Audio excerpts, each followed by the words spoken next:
কবি চন্দননাথের লেখা কবিতা স্বাধীনতা দিবসের ছবি।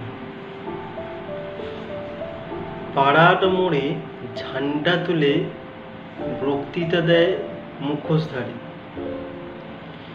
শহীদ মহান বিপ্লবী প্রাণ, কেউ তোমাদের ভুলতে পারি? রক্ত দিয়ে তোমরা যদি লিখতে না ওই অমর কথা, দেশমা কি আর মুক্ত হতো? পেতাম না এই স্বাধীনতা।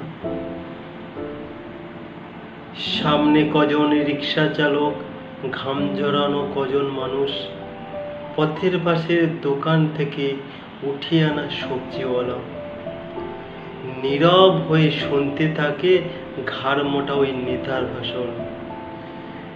স্বাধীন হলাম যাদের ত্যাগে, তাদের কি আর যায় রে ভোলা?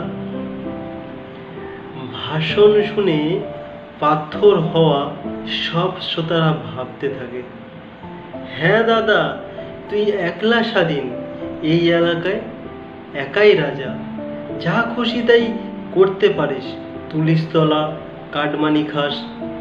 তোর মতো আর কেউ বোঝেনি স্বাধীনতার অর্থ যা যা। অনেক দূরে রংচটা এক প্রাচীন বাড়ির 3 তলাতে অশীতপর মুমূর্ষু এক বৃদ্ধ শুয়ে একলা ঘরে, আকুল হয়ে আবছা স্মৃতি হাতড়ে বেড়ায় অগ্নিযুগের। নেতার ভাষণ তার দেওয়ালেও স্বাধীনভাবে আছড়ে পড়ে। নমস্কার।